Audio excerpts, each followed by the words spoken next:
Welcome दोस्तों, नमस्कार, आदर, आदाब, अभिनंदन, आभार। आप सबका स्वागत है मेरे यूट्यूब चैनल पर। आज हम लोग बात करने वाले हैं किस प्रकार भारत के तेजस लड़ाकू विमान ने चीन, दक्षिण कोरिया समेत अमेरिका को भी पीछे छोड़ दिया है और यह विमान अब मलेशिया की पहली पसंद बन गया है। मलेशिया ही एकमात्र ऐसा देश नहीं है जिसने तेजस को खरीदने के लिए अप्रोच किया है। इसके समेत कई सारे देशों ने तेजस को खरीदने में दिलचस्पी व्यक्त की है। तो चलिए हम आपको वीडियो शुरू करते हैं। वीडियो शुरू करने से पहले आपसे एक विनम्र निवेदन है कि वीडियो को अंत तक देखें। दुनिया के किसी भी कोने में स्थित कोई भी भारतीय जो अपने आप को दिल से भारतीय मानता है वह वीडियो को अंत तक देखे। अंत तक देखने के बाद आपको भारतीय होने पर गर्व की अनुभूति अवश्य होगी और आपको पता चलेगा किस प्रकार भारत टेक्नोलॉजी के क्षेत्र में दुनिया के तमाम विकसित देशों से आगे बढ़ता जा रहा है। चलिए आपका टाइम बर्बाद ना करते हुए वीडियो को शुरू करते हैं। चलिए लेट्स स्टार्ट इट। पहला स्लाइड है हमारा कि किस प्रकार तेजस विमान बना हमारे देश में। तेजस विमान की पूरी एक प्रक्रिया थी। आपको बताना चाहते हैं तेजस विमान कोई 1 साल 2 साल 3 साल में नहीं बना। हमारे भारत में पॉलिटिक्स एक ऐसी चीज़ है जिसको नकारा नहीं जा सकता। तेजस विमान का फर्स्ट आइडिया आया था 1980 के करीब। 1980 के बाद यह बनता बनता सन 2001 में जब हमारे देश में एक ऐसा समय आया था जब हमारे प्रधानमंत्री और राष्ट्रपति हैं, राष्ट्रपति डॉक्टर APJ अब्दुल कलाम थे और प्रधानमंत्री माननीय श्री अटल बिहारी वाजपेयी जी थे। इन्होंने इसको परमिशन दिया कि तेजस लड़ाकू विमान को बनाया जाए। तत्कालीन आगे आने वाली गवर्नमेंट ने इस योजना को कुछ समय के लिए रोक दिया। फिर उसके बाद 2014 में जब प्रधानमंत्री नरेंद्र मोदी नियुक्त हुए तो इन्होंने इस योजना के बारे में जानकारी जुटाई। इनको वैज्ञानिक्स ने बताया कि हमारे पास एक ऐसी योजना है कि हम अपना स्वदेशी निर्मित विमान बना सकते हैं। तो इन्होंने कहा कि ऐसा क्यों हम कर रहे हैं कि विदेशों से ही सिर्फ खरीद रहे हैं। जैसे कि आप लोगों की हालिया examples Rafale, MiG, Mirage, Sukhoi सारे विमान हम लोगों ने विदेशों से खरीदे हैं। अभी अफगानिस्तान में जब क्राइसिस आई थी तो अपने लोगों को लाने के लिए हम लोगों ने ग्लोब मास्टर का यूज किया था, वो भी हमने अमेरिका से खरीदा है। तो मोदी जी ने कहा हमारे साइंटिस्ट से कि हमारे पास कोई ऐसी योजना नहीं है। तो साइंटिस्ट ने कहा हमारे पास योजना है, पूरा मॉडल तैयार है, इसका फर्स्ट वर्जन भी तैयार है, इसे बस अपडेट करना है और आर्मी में शामिल करना है। तो उन्होंने बोला कितना टाइम लगेगा। तो हमारे साइंटिस्ट, हमारे गौरवान्वित करने वाले साइंटिस्ट जिन्होंने अनेकों ऐसे कीर्तिमान स्थापित किए जो विश्व के सक्षम वैज्ञानिक भी नहीं कर पाते हैं, उन्होंने मात्र 3 से 4 साल का समय मांगा क्योंकि ये प्रोजेक्ट ऑलरेडी काफ़ी डेवलप्ड हो चुका था, काफ़ी डेवलपमेंट इसमें आ चुकी थी। तो तेजस को बनाया किसने, क्यों बनाया, कब बनाया, कैसे बनाया और तेजस क्यों है दुनिया का सबसे अच्छे प्लेनों में से एक। तो तेजस भारतीय एरोनॉटिक्स लिमिटेड यानी हिंदुस्तान एरोनॉटिक्स लिमिटेड HAL के द्वारा बनाया गया है। यह HAL एक इंडियन कंपनी है या इंडियन PSUs टाइप की कंपनी है जो गवर्नमेंट होल्ड करती है। यह तेजस बेसिकली एक सीट एक जेट इंजन वाला विमान है। अब एक सीट और एक जेट इंजन को समझने में दिक्कत कुछ नहीं है। एक सीट मतलब यहाँ पर सिर्फ एक ड्राइवर के लिए ही सीट अवेलेबल है और एक इंजन मीन्स जैसे कोई ट्विन इंजन विमान होता है उसमें 2 इंजन रहता है। एक इंजन है, इसके एक इंजन को अपडेट करके ट्विन इंजन किया जा रहा है, लेकिन उससे इसका वेट कहीं ना कहीं इंक्रीज होगा। तो उसको भी कम करने के लिए प्रयास जारी हैं और नया अपडेट जो आने वाला है तेजस मार्क 2 का, उसमें इस ट्विन इंजन भी इसको बना दिया जाएगा। इसकी उच्चतम गति 2205 किलोमीटर प्रति घंटा है, यानी कि यह 1 घंटे में 2205 किलोमीटर की दूरी तय कर सकती है। अब हम आपको बताना चाहते हैं कि एक पाकिस्तान के पास एक प्लेन है F-16 जो अमेरिका के टॉप प्लेन्स में से है। उसकी स्पीड इससे 300 किलोमीटर प्रति घंटे से भी कम है। इसकी सीमा यानी कि इसका रेंज कितने दूरी तक वार कर सकता है, यानी कि ये 3000 किलोमीटर की दूरी तक वार कर सकता है। यानी कि अगर हम दिल्ली से बैठ करके एक मिसाइल लोड करते हैं और उसे अगर फायर करते हैं तो शंघाई हो, इस्लामाबाद हो या जो भी कंट्री का कैपिटल हो, जो भी हमारे शत्रु कंट्रीज है, बेसिकली वर्ल्ड में हमारी कोई शत्रु कंट्रीज नहीं है, बस दो हैं जो हैं, दो मानना पड़ेगा।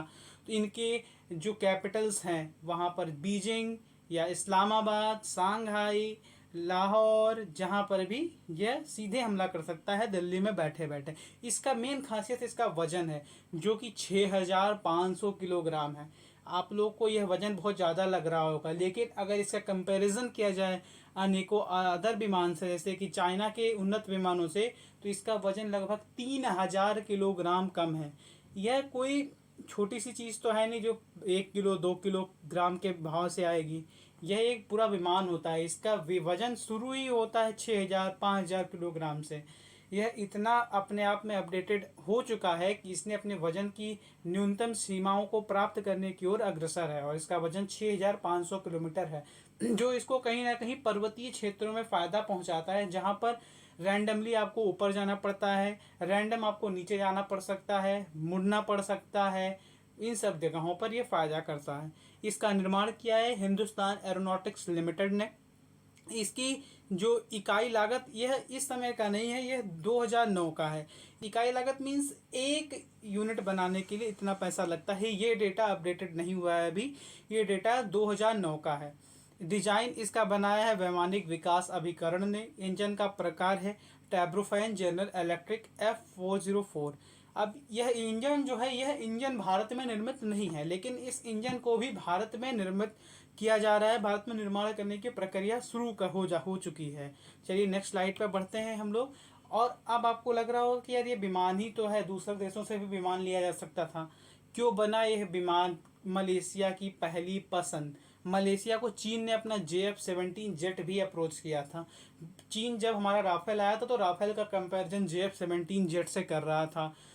अब उसको ये समझ में आ चुका है कि जब हमारा तेजस ही उसके JF-17 जेट से उन्नत है, तो राफेल कितना उन्नति होगा आप लोग कंपेयर कर सकते हैं।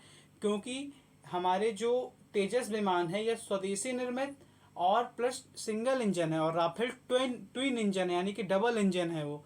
तो भारत का हल्का लड़ाकू विमान तेजस मलेशिया की पहली पसंद बनकर सामने आया। हिंदुस्तान एरोनॉटिक्स लिमिटेड के अध्यक्ष एवं प्रबंध निदेशक R माधवन ने रविवार को इसकी जानकारी दी।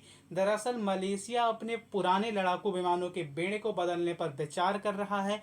R माधवन ने बताया कि इस खरीद को लेकर दोनों पक्षों के बीच वार्ता हो रही है। हिंदुस्तान एरोनॉटिक्स लिमिटेड के अध्यक्ष एवं प्रबंध निदेशक R माधवन ने रविवार को इंटरव्यू में बताया कि चीन के JF-17 जेट, दक्षिण कोरिया के FA-50 और रूस के MiG-35 के साथ साथ Yak-130 से कड़ी प्रतिस्पर्धा के बावजूद मलेशिया ने भारतीय विमान को पसंद किया है।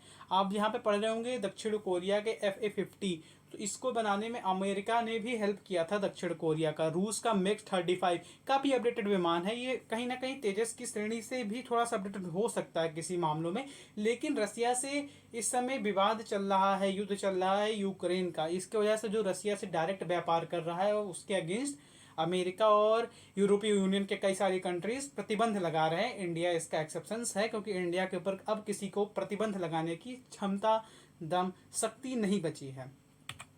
अब हम लोग बढ़ते हैं और अपने गौरवशाली इतिहास को याद करते हैं। एक समय ऐसा था जब हमारे पास विमानों की क्या हमारे पास स्क्वाड्रन में 2-4 स्क्वाड्रन विमान भी नहीं हुआ करते थे। एक स्क्वाड्रन बेसिकली 16 विमानों को कंटेन करता है। अभी भी हमारे पास विमानों की कमी है, पर अगर आप खुद सोचिए कि अगर तेजस का जो निर्माण हो रहा है, अगर ये निर्माण पूरी तरीके से सफल रहा तो हम लोग अपने देश में विमान बनाने लगेंगे। और जब अपने देश में ही विमान बनाने लगेंगे तो कितना आसान हो जाएगा अपने स्क्वाड्रन को पूरा करने के लिए। आप लोगों को लग रहा होगा कि हम लोगों ने इसको बेचने के लिए ही बनाया है, तो नहीं है। हमने 83 विमान अपने लिए रखा है। कितना? 83 विमान इसका अपने लिए रख लिया है हम लोगों ने। अब 83 विमान मीन्स आप लोग समझ सकते हैं 5 स्क्वाड्रन तो सीधे सीधे हो जा रहा है, 5 स्क्वाड्रन सीधे सीधे हो जा रहा है। और इसके अलावा भी 3 विमान और बच रहे हैं, 3 विमान और बच रहे हैं। तो इससे हमारी सेना की क्षमता में डबल वृद्धि होगी। और ये टारगेट जो रखा गया है 83 वाले का, ये आगामी 2 से 3 ईयर में ही रख लिया गया है कि 2 से 3 ईयर में ही इसे पूरा कर लिया जाए। और इसके बाद इसके 140 बैच का भी निर्माण प्रारंभ होगा, जो 2032 तक उम्मीद है कि यह 140 पूरा का पूरा इंडियन आर्मी को, इंडियन एयरफोर्स को मिल जाएगा। अब समझ में आया कि यह क्यों इतना आवश्यक विमान बनाना था हमारे देश के लिए। एक विमान को खरीदने में अनुमानित लागत आती है हज़ारों करोड़ों में। अभी आपने इसकी भी कीमत देखी। अब अगर इंडिया अपना खुद विमान बनाएगा तो इंडिया अपने पैसों को तो सेव करेगा ही, उस पैसों को अपनी आर्मी पर खर्च कर सकता है, नए नए वेपन्स बनाने में खर्च कर सकता है, क्योंकि हमारा देश दो तरफ से दुश्मनों से घिरा है। विमानों की श्रेणी में हमारी एयरफोर्स आगे है, जल सेना हमारी सबसे बढ़िया है। दुनिया के टॉप देशों की जल सेना में हमारी सेना आती है, और थल सेना की तो कोई शान ही नहीं है। इसके आप बहुत सारे एग्जाम्पल्स हैं। इजराइल कहता ही है कि अगर भारतीय थल सेना में मिल जाए तो दुनिया के किसी भी देश को युद्ध में परास्त कर सकते हैं। चलिए आगे बढ़ते हैं। नेक्स्ट स्लाइड में हम लोग जाने से पहले आपसे एक विनम्र निवेदन है कि कृपया करके इस वीडियो को लाइक कर दीजिएगा, शेयर कर दीजिएगा, चैनल को सब्सक्राइब कर लीजिएगा। आपने अंत तक वीडियो देखा, इसके लिए आपका बहुत तहे दिल से धन्यवाद। अगर आपको एक भारतीय होने पर गर्व की अनुभूति हो रही हो तो एक लाइक अवश्य कर देना, चैनल को सब्सक्राइब भी ज़रूर करें। धन्यवाद। एक प्राउड भारतीय की वजह से, प्राउड भारतीय होने की वजह से आप सबने ये वीडियो देखा। धन्यवाद धन्यवाद।